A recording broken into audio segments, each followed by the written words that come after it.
Captain Li Wujin stared at the empty space beyond the viewing screen of his ship. 3 years they had been traveling through the dark between stars. 3 years since Earth had sent them on this mission to find new worlds and maybe new friends. Among the stars, the Soul's Pride was not the biggest ship humans had ever built, but it was the fastest. Wu Jin felt proud every time he walked through its clean white halls. His crew of 43 people had become like family during their long journey. "Captain, I am picking up something strange on the sensors," said Park So-young from her station. She was the best navigator Wu Jin had ever worked with. Her small hands moved quickly over the control panels as numbers and lights flashed across her screen. Wu Jin walked over to look at what she had found. "What kind of strange? It looks like a ship, sir. But the design is nothing like ours. The metal readings are completely different, too." So-young pushed her black hair away from her eyes. "And Captain, I think it is damaged. The power levels are very weak." From across the bridge, Kim Tae-ho looked up from his engineering station. He was a big man with gentle eyes who could fix anything that broke on their ship. "Should I prepare the repair drones just in case?" Wu Jin thought carefully. Earth Command had given them clear orders. Find new worlds. Make maps of space. But avoid contact with alien life until they knew more about what was out there. The politicians back home were worried about starting a war by accident, but someone was hurt out there. Someone needed help. "Choi Han-ul," he called to his communications. "Officer," she was young but very smart with languages and computers. "Can you try to contact that ship?" Han-ul nodded and began working at her station. After a few minutes she shook her head. "I am sending signals on all the standard frequencies, Captain. But there is no answer. Either they cannot hear us or they do not want to talk." Wu Jin made his decision. "So-young, set course for that ship. Tae-ho, get the repair teams ready. We are going to help whoever is on that vessel." As they got closer, the alien ship became visible on their main screen. It was beautiful in a way that made Wu Jin's breath catch in his throat. The hull was curved like flowing water and colored deep blue with silver lines running along its sides, but large holes had been burned through the metal and pieces of debris floated around it like a cloud of sadness. "Captain," So-young said quietly, "I am reading one life sign aboard that ship. Very weak. The rescue took 2 hours."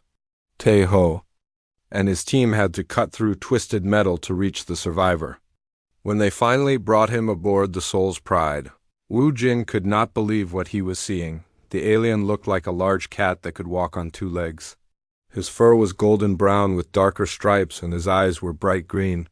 He was about the same height as a human but built more lightly. His hands had fingers but also sharp claws.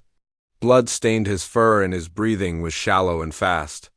"Get him to medical bay right now," Wu Jin ordered Dr. Lee Min-ho. Their chief medical officer worked for hours to save the alien's life. The creature's body was similar enough to humans that basic medical care could help him, but different enough that it was like solving a puzzle with missing pieces. During the long night, Wu Jin sat beside the medical bed and watched the alien sleep. The creature's ears would twitch sometimes, and he would make soft sounds like a cat dreaming. Wu Jin found himself hoping this strange being would live. When the alien finally opened his green eyes, he looked around the medical bay with fear and confusion. He tried to sit up quickly but fell back down with a cry of pain. "Easy, friend," Wu Jin said softly. "You are safe now. We found your ship and brought you here to help you." The alien stared at him for a long moment. Then he began speaking in a language that sounded like music mixed with growling. The words were beautiful, but completely impossible to understand. Han-ul had been working all night on the universal translator. She hurried into the medical bay with a small device in her hands. "Captain, I think I can make this work." I recorded his speech patterns and compared them to our language database. She placed the translator between them and nodded to the alien to speak again. This time the device turned his musical words into rough English. "Where ... Where am I? What happened to my ship? Who are you creatures?" "I am Captain Li Wujin of the human vessel Soul's Pride. We found your damaged ship and rescued you. You were badly hurt, but our doctor saved your life. The alien's green eyes grew wide. Humans, I have never heard of your species. Are you from this star system? No, we come from a planet called Earth, very far from here. What is your name, friend? The alien was quiet for a long time. Finally, he spoke. I am called Veltar of the Falari people. My ship was attacked by Kronan raiders while I was on a scouting mission. I thought I was going to die alone in the dark. Well, Veltar, you are not alone anymore. You are welcome to stay with us until you are strong enough to travel. Veltar looked around the medical bay again. Everything was strange to him, but the humans seemed kind. Why did you save me? Your people do not know mine. We could be enemies for all you know, Wu Jin smiled. Someone was in trouble. That is reason enough. Before Veltar could respond, alarms began sounding throughout the ship. So Young's voice came over the communication system, tight with worry. Captain, to the bridge immediately. We have multiple ships approaching fast. They are not friendly. Wu Jin stood up quickly. Through the medical bay's small window, he could see dark shapes moving against the stars. The ships were black and covered with sharp edges like metal thorns. Even from a distance they looked dangerous and mean. Veltar tried to sit up again, his face full of fear. Those are Kronan warships. They followed me here. Captain, you must run now or they will destroy your ship and everyone on it. Wu Jin looked at the approaching enemy ships, then back at Veltar. In that moment he made a choice that would change everything for both their peoples. So Young, he called into his communicator, prepare for emergency jump to hyperspace. Take us away from here now. But Captain, we do not know where the jump will take us. Anywhere is better than here. Jump now. As the Soul's Pride disappeared into hyperspace, leaving the Kronan ships behind, Wu Jin knew their mission had just become much more complicated. They had saved one alien life, but in doing so they had made powerful enemies, and their real adventure was just beginning. 3 days had passed since the Soul's Pride escaped from the Kronan ships. They were now floating in empty space between star systems, trying to figure out what to do next. Veltar was getting stronger each day, but he still spent most of his time in the medical bay. Captain Wu Jin visited him every morning with breakfast. Today he brought rice and vegetables from the ship's food stores. Veltar looked at the strange human food with curiosity. What is this white grain? Veltar asked, picking up a single piece of rice with his clawed fingers. We call it rice. It grows on our home planet. Most humans eat it every day. Wu Jin sat down in the chair beside the medical bed. What do your people eat? The Falari hunt for meat and gather fruits from the tall trees on our worlds. This rice has no taste that I can understand. Veltar ate a small bite anyway to be. Polite. Hanul came into the medical bay carrying her translation device. She had been working day and night to make it better. Good morning, Veltar. I have some new words programmed into the translator. Can you help me test them? Veltar nodded. He liked the young human female. She was patient and kind when teaching him about human language. What words do you want to learn? Can you tell me about your family? Your homeworld? Veltar asked Green. Eyes became sad.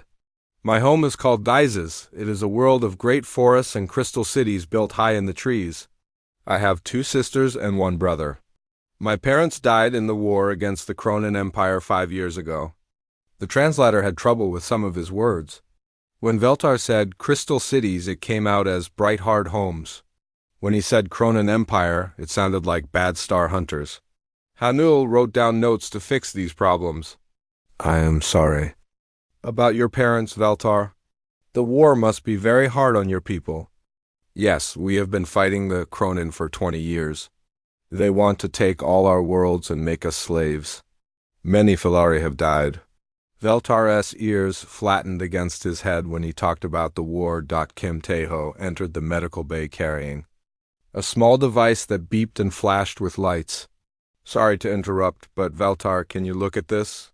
It came from your ship's computer system. I cannot figure out how it works. Veltar took the device and turned it over in his hands. This is a star map reader. It shows safe paths through space that avoid Kronan patrol areas. His eyes grew wide with surprise. But how did you remove it from my ship without destroying it? Filari technology is supposed to be impossible for primitive species to understand. Tejo looked hurt. Primitive? I have been fixing machines since I was 5 years old. Your technology is different from ours, but not impossible to understand. I did not mean to insult you, Veltar said quickly. But my people have learned not to trust other species. Every time we have shared our knowledge, we have been betrayed or attacked. Park So-young came running into the medical bay. Captain, we have a problem. The navigation system is showing Cronan ships heading this way. They are still far away, but they are definitely following our trail.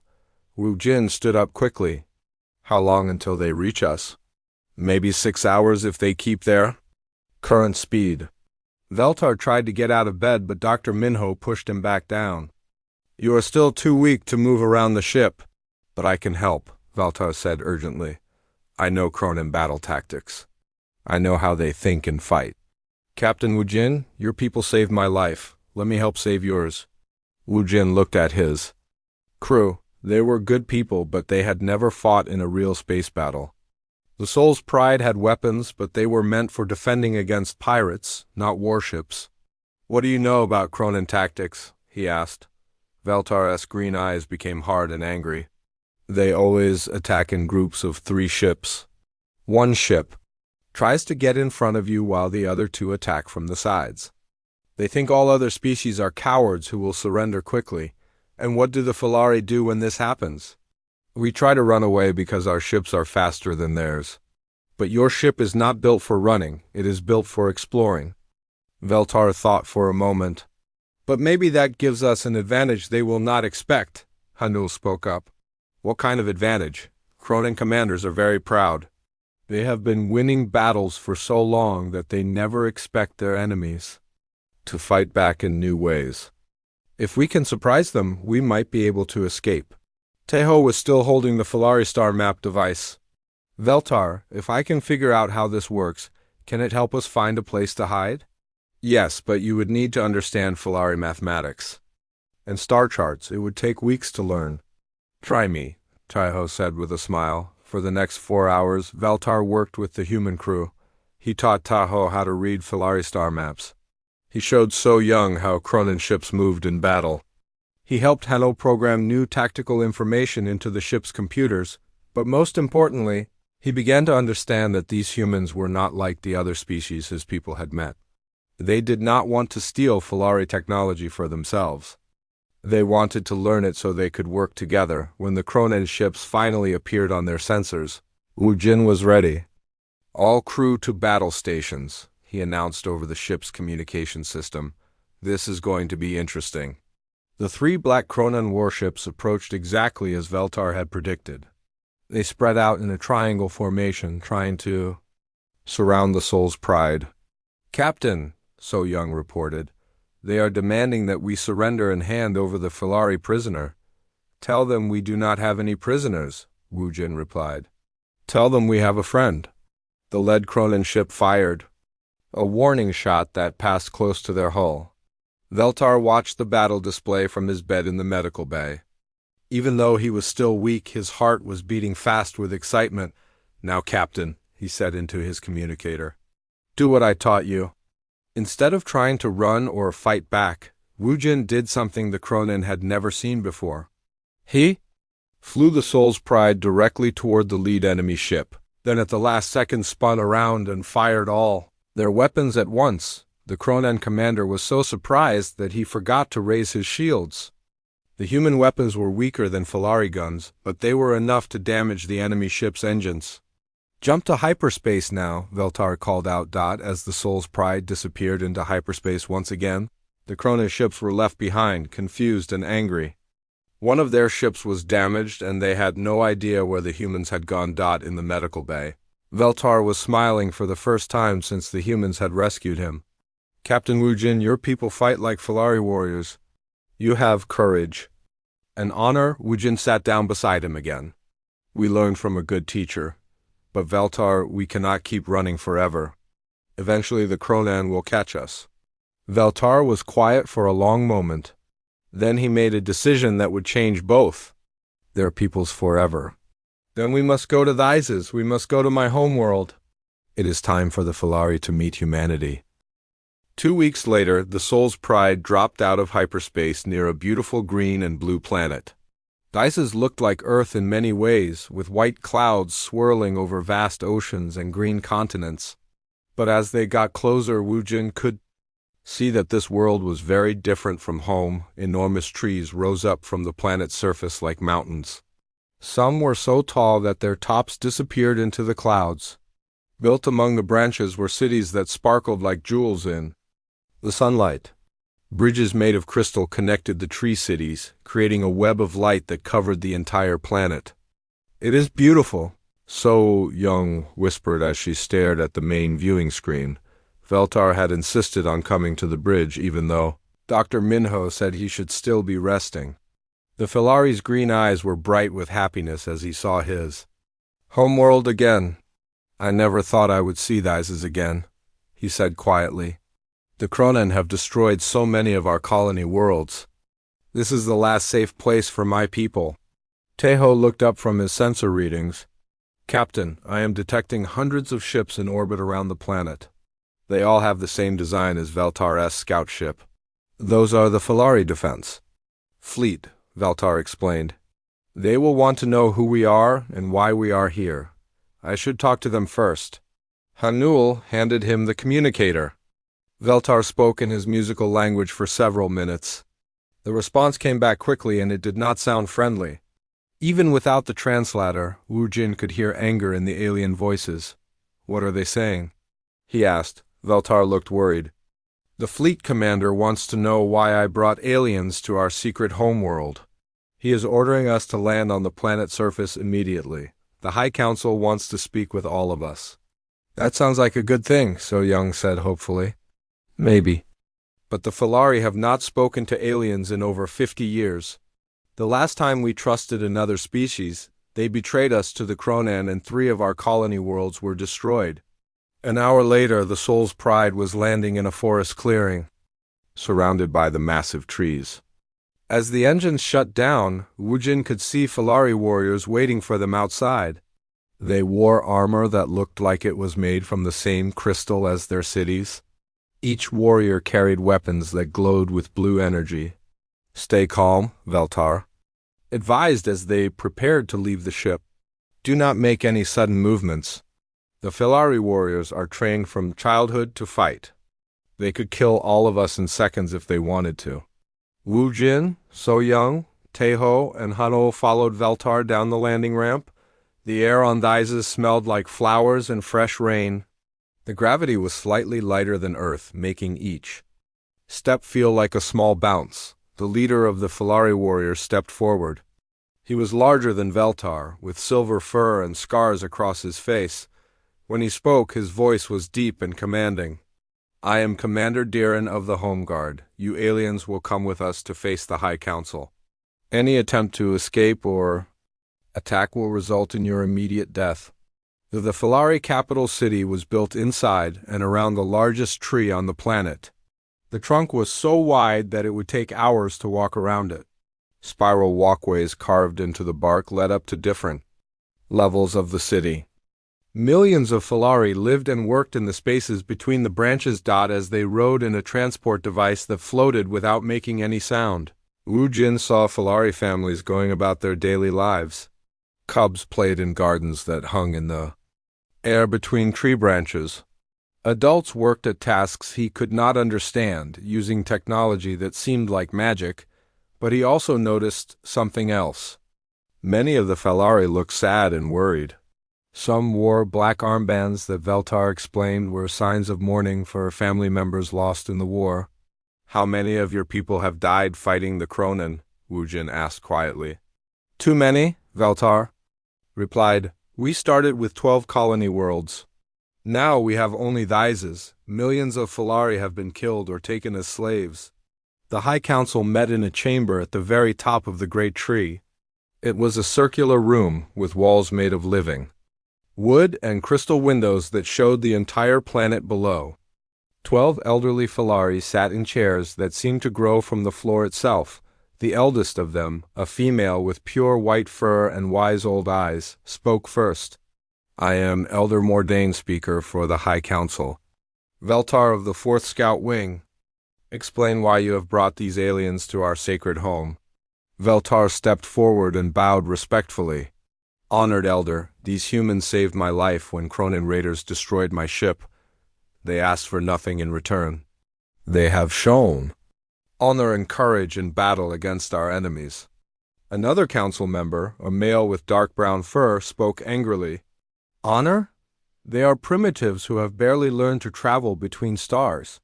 Look at them, Mordain. They have no fur, no claws, no natural weapons. How could such weak creatures possibly help us?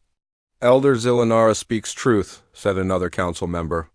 Every species we have trusted has eventually betrayed us. These humans will do the same when the Cronen offer them a better deal. Wu Jin had been listening quietly, but now he stepped forward. Honored elders, may I speak? The council members looked surprised. They had not expected the alien to address them directly. Elder Mordain nodded slowly. You may speak, human. You are right that my people are not as advanced as yours. We do not have your beautiful cities or your powerful weapons, but we have something else. We have the ability to see beyond our own needs and help others, even when it costs us. Pretty words, Elder Zillanara said with a sneer, but words are cheap. What proof do you offer? Before Wu Jin could answer, alarms began sounding throughout the city. A young Falari warrior ran into the council chamber and spoke urgently to Elder Mordain. Her white fur stood up with shock. What is it? Veltar asked. Cronen ships, the elder said in a voice full of fear. A large fleet has found Isis. They are beginning orbital bombardment of our outer cities. Through the crystal windows they could see bright flashes of light in the sky as Cronen weapons struck Falari ships and buildings. Smoke was rising from several of the tree cities. Elder Zillanara stood up quickly. This is their fault, he said, pointing at the humans. The Cronen followed them here. They have doomed us all. Wu Jin felt sick with guilt. The elder was right. By rescuing Veltar, they had led the Cronan to the last safe place for the Falari people. But then he remembered something his father had taught him long ago. When you make a mistake, you do not run away from it. You stay and try to fix it. Elder Mordain, he said loudly, getting everyone's attention. My people caused this problem. Let us help solve it. Our ship may not be as advanced as yours, but we know how to fight. We have ideas that the Cronen will not expect. You would stay and fight? Elder Mordain asked in surprise. Even though you barely know us? Even though it might mean your death? Yes, Wu Jin said simply, because it is the right thing to do. For the first time in many years, Elder Mordain smiled. Perhaps Veltar was right about your species. Very well, human. Show us how your people fight. As the council chamber shook from another Cronen attack, Wu Jin began explaining his plan. It was crazy and dangerous and probably would not work, but it was also completely unexpected. And sometimes that was enough. The Battle of the Isis began at sunset. The sky was filled with fire and light as Cronen warships fought against the Falari defense fleet high above the planet. From the top of the great tree, Wu Jin could see explosions blooming like deadly flowers. Among the stars, the Cronen have twice as many ships as we do, Commander Diran reported to the High Council. Our weapons are better, but they have more fighters. We cannot win this battle the traditional way. Elder Mordain looked at Wu Jin. Human captain, you said you had a plan. Now would be a good time to share it. Wu Jin spread out a map of the Isis system on the council table. The Cronen always fight the same way. They use their big ships to attack from far away while their fighters get in close. They expect their enemies to either run away or form a defensive line. Yes, Veltar agreed. That is exactly how they destroyed our colony worlds. But what if we do something completely different? Wu Jin pointed to areas on the map. What? If we split our forces into small groups and attack from all directions at once? The Cronen commanders will not know where to focus their fire. Elder Zillanara shook his head. That is madness. If we split our fleet, the Kronen will destroy us. Piece by piece. Maybe, Wujin admitted. But if we keep fighting the way we always have, we will definitely lose. Sometimes you have to take a big risk to win. Taeho stepped forward with a tablet full of technical drawings. Also, I've been studying Filari shield technology with some of your engineers. We think we can boost the power of your weapons by redirecting energy from life support systems. A Filari engineer named Kitara looked at his drawings with interest. This could work, but it would be very dangerous. If the shields fail, everyone on the ship would die in minutes. Then we better make sure the shields do not fail, So Young said with a smile. Elder Mordain stood up slowly. She was very old, but her voice was strong. The human plan is risky, but we have been losing this war for 20 years by playing it safe. I say we try something new. The other council members voted quickly. Even Elder Zillanara agreed, though he did not look happy about it. Within an hour, the combined human and Filari forces were moving into position. Wujing commanded a mixed group of ships that included the Soul's Pride and 6 Filari cruisers. Veltar insisted on joining them even though he was still recovering from his injuries. I will not hide while others fight for my world, he said as he took a position at the weapons station. Their first target was a Kronen battleship that was bombarding one of the tree cities. The massive black ship was 3 times larger than anything in Wujin's group, with enough firepower to destroy them all. Remember the plan, he told his team over the communication system. Hit fast, hit hard, then get out before they can respond. The attack came from 6 directions at once. While the Kronen battleship was trying to target the Filari cruisers coming from above, the Soul's Pride and 2 other ships attacked from below. Taeho's improved weapons tore through the battleship's shields like paper. Direct hit on their engine section, Veltar reported excitedly. They are losing power. But their victory celebration was cut short when 3 Kronen fighters came screaming toward them. The small enemy ships were fast and deadly, designed to destroy larger vessels with hit-and-run attacks. I have them, So Young said as she took control of the ship's defensive guns. Her hands moved quickly over the controls as she tracked the incoming fighters. The first fighter exploded in a ball of fire. The second one managed to fire its weapons but missed the Soul's Pride by inches. The third fighter was destroyed by one of the Filari cruisers. All across the battlefield, the new tactics were working. The Kronen fleet was confused and disorganized. They had never faced an enemy that attacked from so many directions at once, but the battle was far from over. Captain, Hanuel called from her communication station, I am receiving a message from the Kronen fleet commander. He wants to talk. The face that appeared on their main screen was terrifying.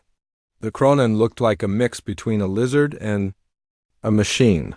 His skin was dark green and covered with metal implants. His eyes glowed red with anger. I am War Commander Grokenash of the Kronen Empire, he said in a voice like grinding metal. You have fought well for primitives. But this battle is over. Surrender now and I will kill you quickly. Continue to resist and I will make your deaths last for days. Wujin looked around at his crew. They were scared, but they were not ready to give up. What do you think, team? Should we surrender? Taeho laughed. I did not come this far to quit now. The Filari are our friends, So Young added. We do? Not abandon our friends, Hanuel nodded in agreement. Besides, I want to see the look on his face when we win. Veltar's green eyes were shining with pride. You humans are either very brave or very crazy. Maybe both, Wujin said with a grin. He turned back to the communication screen. War Commander Grokenash, I have a message for you from humanity. Go home. The Kronen's roar of anger was so loud that it hurt their ears. You will pay for that insult with your lives. All ships, destroy the human vessel first. I want to watch them burn. Every Kronen ship in the area turned toward the Soul's Pride. Energy beams and missiles filled the space around them as the enemy concentrated all their firepower on the small human ship. Shields at 30%, Taeho reported as the ship shook under the attack. 20%. 10%. Just when it seemed like they were doomed, the Filari fleet came to their rescue. led by Commander Diran's flagship, dozens of Filari. Ships surrounded the Soul's Pride and returned fire on the Cronin attackers. No one harms our allies, Diran's voice came over the communication system. Today we fight as one people. The battle raged for 3 more hours. Ships were destroyed. On both sides. The beautiful tree cities of Thizes were damaged by falling debris and stray weapons fire.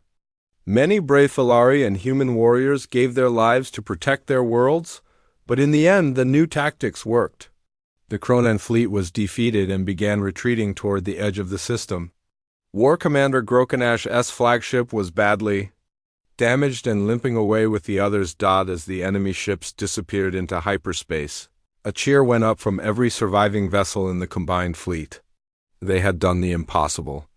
They had defeated the Cronin Empire in open battle, but their celebration was cut short by terrible news. Elder Mordain had been in the command center of the main tree city when a Cronin missile struck the building.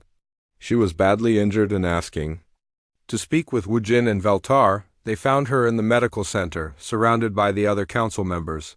Her white fur was stained with blood and her breathing was weak. "Human Captain," she whispered as they approached her bed.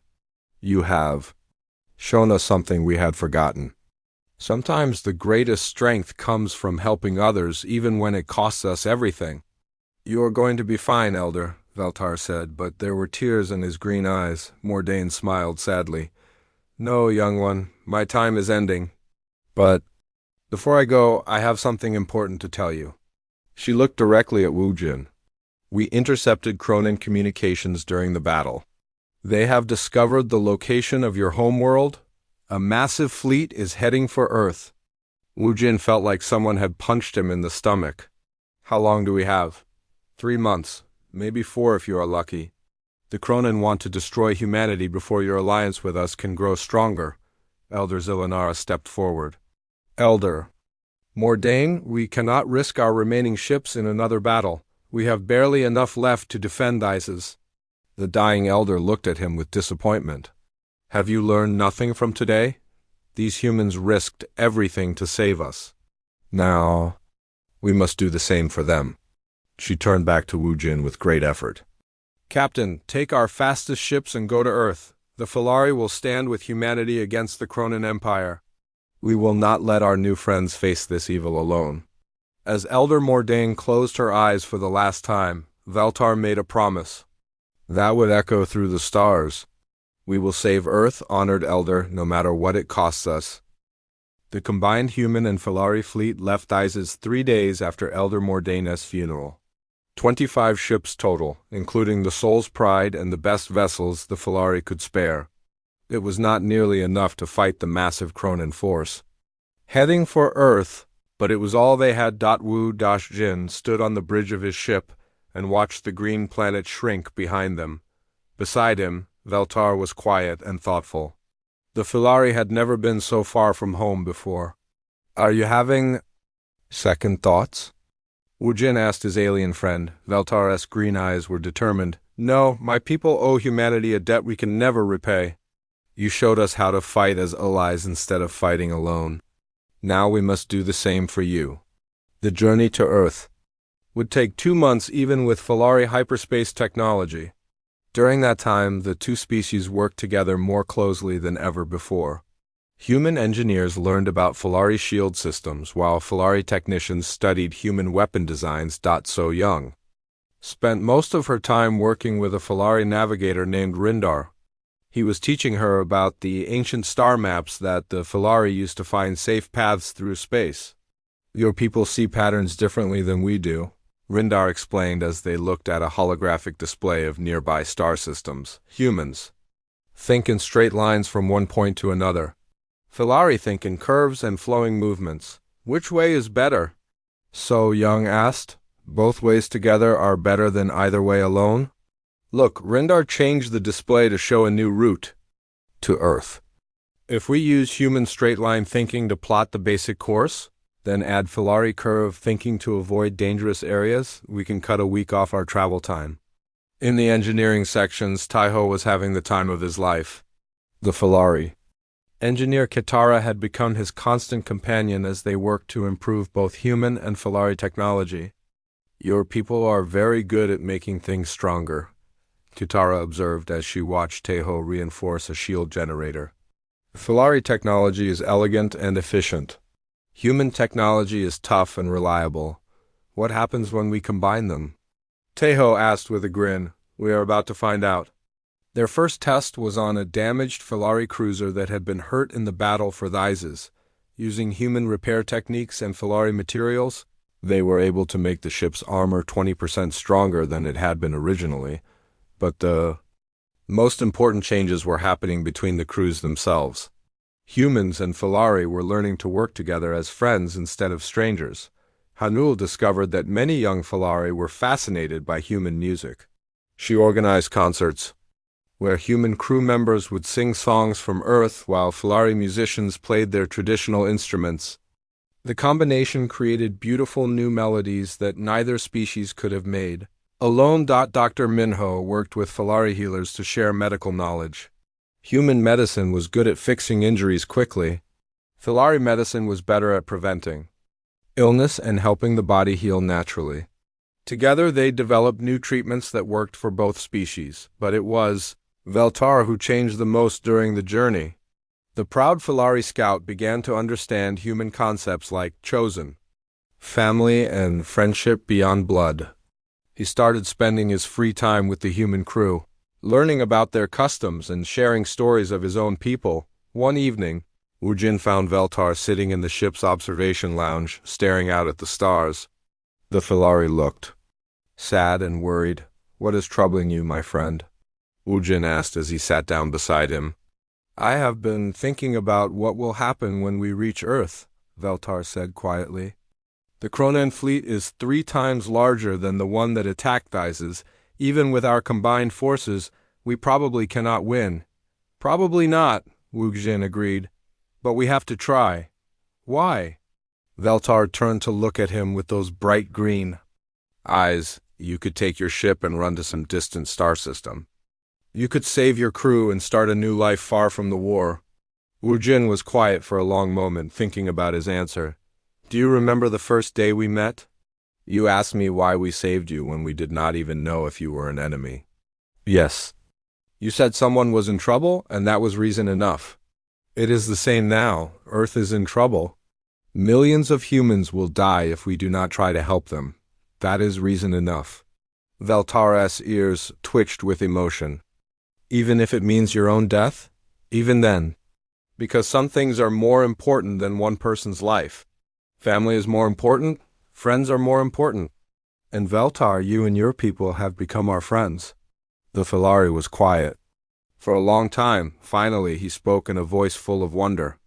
"I am beginning to understand why the Kronan fear humanity so much. It is not because you are strong or smart. It is because you choose to care about others even when it hurts you." 3. Weeks before they reached Earth, they received the first messages from home. The news was not good. The Kronan advance fleet had already arrived and begun attacking the outer colonies. Luna Base, humanity's first settlement beyond Earth, had been destroyed. Mars was under siege and running low on supplies. The asteroid mining stations had gone silent, but the worst news was yet to come. "Captain," Hanul said with tears in her eyes, "I am receiving a message from Earth Defense Command. The Kronan main fleet has been detected. They will reach Earth in 12 days. Wujin felt his heart sink. Even pushing their engines to the limit, the combined fleet would not reach Earth for 2 weeks. They were going to be too late. "There might be a way," Veltar said suddenly.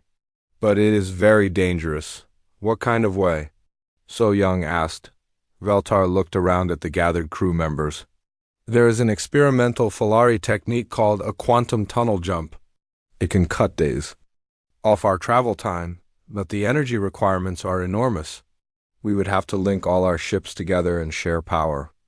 Teho was already running calculations on his tablet. "What happens if something goes wrong?" "The quantum tunnel could collapse and destroy every ship in the fleet," Veltar admitted. "Or we could end up scattered across the galaxy with no way to find each other." The bridge was silent as everyone considered the risks. Finally, Wu Jin made the decision for all of them. Send a message to the Filari fleet commanders. Tell them we are going to attempt the quantum tunnel jump. Any ship that wants to drop out can do so now with no shame. Hanul sent the message and waited for responses. One by one, the Filari commanders replied. The cruiser Wind Dancer will follow you anywhere, Captain Wu Jin. The destroyer Starclaw stands ready. The battleship Tree Guardian is with you. Every single Filari ship volunteered to attempt the dangerous jump. Even though they knew it might mean their deaths, they were willing to risk everything to save Earth. As the combined fleet prepared for the quantum tunnel jump, Veltar took his position at the navigation station. His hands were steady, but Wu Jin could see the fear in his green eyes. Are you ready, my friend? Wu Jin asked. Veltar nodded. Let us go save your world, Captain, together. The quantum tunnel opened like a crack in space itself, showing them a path of swirling lights and impossible colors. One by one, the ships entered the tunnel and disappeared. The Soul's Pride was the last to enter. As they crossed the threshold, Wu Jin could only hope they would arrive in time to make a difference. Earth was waiting for them, and so were the Kronen. The quantum tunnel spit the combined fleet out of hyperspace just as the first Kronen ships began their final attack on Earth. Through the main viewing screen, Wu Jin could see his beautiful blue homeworld surrounded by a cloud of enemy vessels. Explosions bloomed around Earth's orbital defense stations as they fought desperately against impossible odds. How many Kronen ships? He asked so-young. Her face was pale as she read the sensor displays. Over 200, Captain. Including their flagship Doom's Edge. It is the largest warship I have ever seen. The Kronen flagship was a monster of black metal and red lights that looked more like a floating city than a ship. It was easily 10 times larger than any human vessel and bristled with enough weapons to destroy entire planets. Status report on our fleet, Wu Jin ordered. Taeho checked his instruments. All 25 ships made it through the quantum tunnel safely, but Captain, we are outnumbered 8-1. Veltar looked up from his station with determination burning in his green eyes. Then we will have to be 8 times smarter than they are. A communication signal came in from Admiral Chung Wei, the commander of Earth's defense forces. The old admiral's face appeared on their screen, marked with exhaustion and worry. Captain Li Wu Jin, thank God you made it back. But who are those ships with you? Admiral, I would like you to meet our allies, the Filari. They have come to help us defend Earth. Admiral Chun's eyes widened with surprise. Aliens? But how did you ... It is a long story, sir. Right now, we need to focus on the battle. What is the situation? Not good. We have lost half our fleet, and the Kronen are preparing to bombard the planet's surface. They want to destroy our major cities to force a surrender. The Admiral paused. Captain, even with your reinforcements, I do not think we can win this fight. War Commander Grokanash's voice suddenly cut into their communication channel. The Kronen leader's scarred face filled their screen with an expression of cruel satisfaction. So the little human ship returns, and it brought some pets with it. How touching. His red eyes focused on Veltar. Filari scum, you should have stayed hidden on your tree world. Now you will watch as I turn this planet into ash. Veltar stepped forward so the Kronen could see him clearly. Grokanash, you have been running from real fights for so long that you forgot what it means to face warriors. Today you face both Filari and human courage. Today you learn why the galaxy fears us when we fight together. The Kronen's roar of anger was so loud it made the speakers crackle. All ships, destroy them all. I want to see their bodies floating. In space, the massive Kronen fleet turned toward the small combined force like a wave of darkness. Energy beams and missiles filled the space between them as the greatest battle in human history began. All ships, remember the plan, Wu Jin broadcast to the fleet. Hit and run tactics. Stay mobile and pick your targets carefully. The Soul's Pride dove toward the enemy fleet with 6 Filari cruisers following close behind. Their target was one of the Kronen battlecruisers that was preparing to bombard Tokyo. Weapons locked on target, Veltar reported from his position. Fire everything we have. The combined firepower of human and Felari weapons tore through the Cronin ship's shields and hull. The battle cruiser exploded in a brilliant flash of light, its destruction visible from Earth's surface, but their victory was short-lived. 3. More Cronin ships moved to intercept them, forcing Wujin to order a retreat. All across the battlefield, similar scenes were playing out. The combined fleet was fighting bravely, but they were slowly being overwhelmed by sheer numbers. Captain, Hanul called from her station. I am receiving reports from the other ships. The Felari cruiser Moonlight has been destroyed. The human destroyer Jakarta is badly damaged. Wujin felt each loss like a knife in his heart. These were good people who had trusted him to lead them into battle. Now they were dying because of his choices.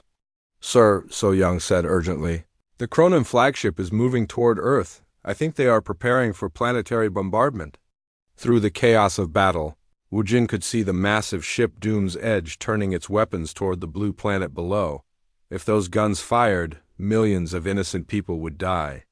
This ends now, he said grimly. Set course for the Cronin flagship. Captain, that is suicide, Teho protested. Our weapons cannot even scratch the ship's armor. Maybe not. But we can give the rest of the fleet a chance to evacuate Earth's population. Wujin looked around at his crew. I am not ordering any of you to come with me.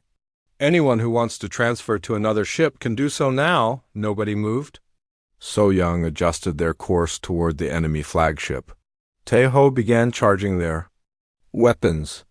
Hanul opened communication channels to coordinate with their escorts. Veltar stood up from his station and walked over to stand beside Wujin's command chair. My friend, it has been an honor to serve with you. The honor was mine, Veltar. Thank you for showing us that enemies can become family. The Soul's Pride and its Felari escorts raced toward the Doom's Edge like tiny insects attacking a giant. The flagship's defensive guns opened fire, filling space with deadly energy beams. The Felari cruiser Starclaw was hit first, its shields failing under the massive firepower.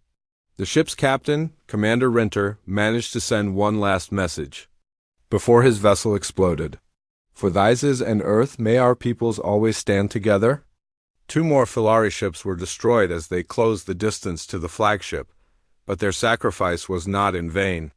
The Soul's Pride managed to get close enough to the Doom's Edge to attempt something no sane captain would ever try. Teho, can you overload our engines? Wujin asked.